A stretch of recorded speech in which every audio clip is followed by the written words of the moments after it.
The Paris Climate Agreement is a promise made by countries around the world.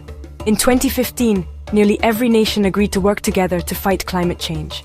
The main goal is to keep the Earth's temperature from rising too much, ideally no more than 1.5 degrees Celsius above pre-industrial levels. This is, honestly, a massive global effort to protect our shared home from the worst effects of a warming planet, such as more extreme droughts, floods, and storms. To achieve this, each country creates its own plan, known as a Nationally Determined Contribution, or NDC. These NDCs are not set in stone. They are designed to be updated and made more ambitious over time, reflecting a growing commitment. Updating these climate plans is a crucial part of the process. Welcome to Adere Africa. The initial pledges made in Paris were just a starting point, but scientists have made it clear that they are not enough to meet the 1.5-degree goal. Therefore, countries are required to submit new, stronger NDCs every 5 years. The deadline for the next round of these enhanced commitments is approaching in 2025. This cycle of continuous improvement is the engine of the Paris Agreement. It pushes nations to regularly assess their progress, identify new opportunities for action, and raise their collective ambition. For a country like Burkina Faso, this is a chance to create a more detailed and effective roadmap for a sustainable future. Burkina Faso, located in the heart of West Africa's Sahel region, is profoundly vulnerable to the impacts of climate change. The people there already face rising temperatures, unpredictable rainfall, and the steady encroachment of the desert. For them, climate action is not an abstract concept, but a matter of daily survival. As the world prepares for the 2025 deadline, Burkina Faso is taking a bold and proactive approach. The country is not just ticking a box, it is fundamentally rethinking its strategy. The government is working hard to transform its national promises into concrete, practical actions that can make a real difference on the ground for its citizens.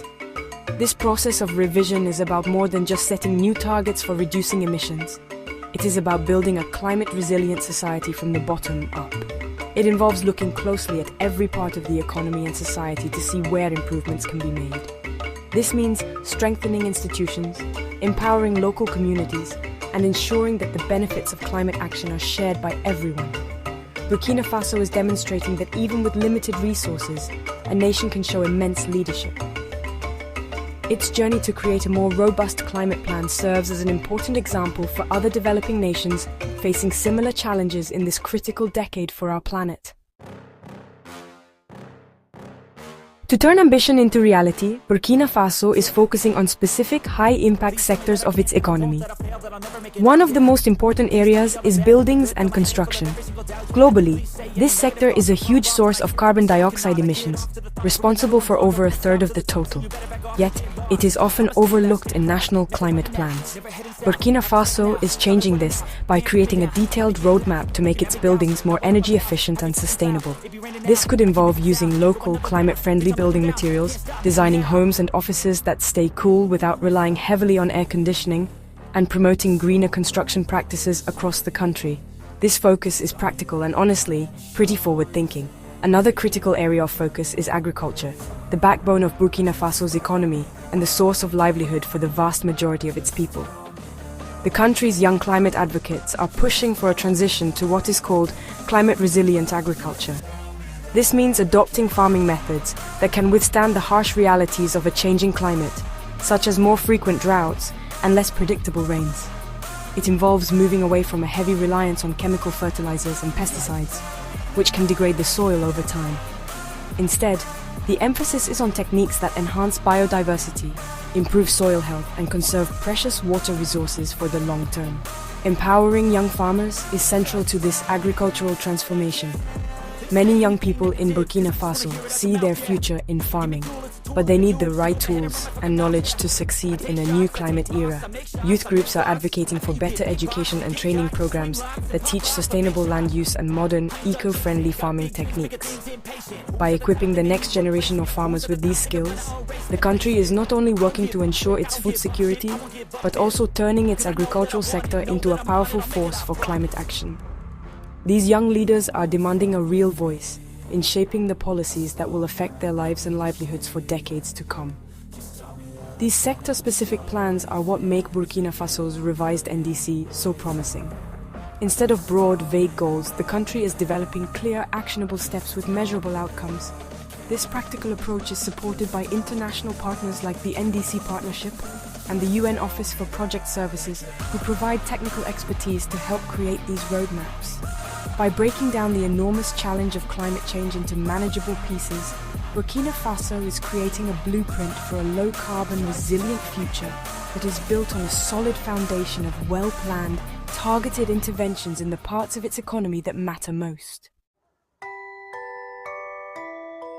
A truly remarkable aspect of Burkina Faso's new climate strategy is its deep commitment to inclusivity. The country is making a conscious effort to bring the voices of women and young people to the forefront of decision-making. For too long, these groups have been disproportionately affected by climate change, but have had little say in the solutions. Now that is beginning to change. Women, who are often the primary managers of household resources and local agriculture, are being recognized not just as victims of climate change, but as powerful agents of adaptation. Their practical knowledge is essential for building resilience at the community level. This shift is embodied by leaders like Dr. Mariam Tidiga, who in 2023 became the first woman to lead Burkina Faso's National Meteorological Agency, ANAM. Her leadership is a powerful symbol of progress and a practical step toward more effective climate action. Dr. Tidiga is a strong advocate for placing women at the center of producing and using climate information. She understands that when women have access to accurate weather forecasts and climate data, they can make better decisions about when to plant crops, how to manage water, and how to protect their families from extreme weather events. Her position helps ensure that climate services are designed to meet the real needs of all citizens. At the same time, the youth of Burkina Faso are stepping up and demanding their seat at the table.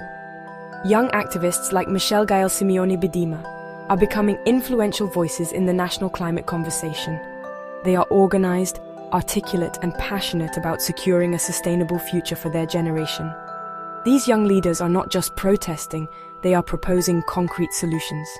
They are advocating for policies that support climate-resilient agriculture, promote green jobs, and ensure that young people are included in every stage of climate policy, from planning to implementation.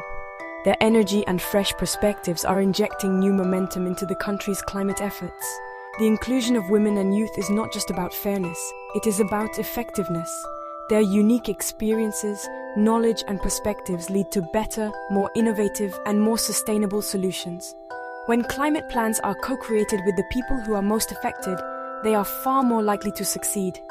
International partners like the Global Environment Facility, or GEF, are supporting this inclusive approach by funding programs that train and empower young negotiators to participate in global climate talks. By deliberately placing women and youth at the heart of its climate strategy, Burkina Faso is building a more just, equitable, and resilient society for all. Underpinning Burkina Faso's renewed climate ambition is a significant leap forward in its technical and scientific capabilities. A key development has been the operationalization of the Weather Research and Forecasting, or WRF model, at the National Meteorological Agency. This advanced technology has dramatically improved the accuracy of weather forecasts and climate predictions across the country. Better forecasts are not just an academic exercise. They are a vital tool for survival and adaptation. For farmers, an accurate prediction can mean the difference between a successful harvest and a devastating loss. For disaster managers, it provides the critical lead time needed to evacuate communities before a flood. Beyond just producing better data, there is a concerted effort to communicate this climate information more effectively to the people who need it most. The National Weather Agency, ANAM, is finding creative ways to make meteorology accessible and relevant to the public. In a novel outreach initiative, the agency even participated in the FESPACO Film Festival, one of Africa's largest cultural events, to show how weather and climate science connect to everyday life, from filmmaking to farming. This focus on user-friendly communication ensures that scientific advancements translate into practical knowledge that can empower individuals and communities to better prepare for and respond to climate risks. Of course, Burkina Faso cannot do this alone. The scale of the climate challenge requires significant international cooperation and financial support. The country's ambitious plans for reducing emissions and adapting to climate impacts depend on securing adequate climate finance. Developing countries will need trillions of dollars by 2030 to meet their climate goals, and discussions around a new global climate finance goal are a top priority for upcoming international negotiations like COP29. The support from organizations like the NDC Partnership and the GEF is crucial, but a much larger, more predictable flow of funding is needed to turn plans into large-scale projects on the ground. Despite the immense challenges, there is a tangible sense of hope in Burkina Faso's approach. The combination of stronger national plans, a focus on key sectors, the empowerment of women and youth, and advancements in science creates a powerful formula for progress. The country is not waiting for others to solve its problems. This is Adere Africa. Thanks for watching. It is taking ownership of its future, building a broad coalition for change, and demonstrating that bold climate action is possible. Burkina Faso's journey offers a compelling story of resilience, innovation, and determination, providing an inspiring model for the world as we all work to fulfill the promise of the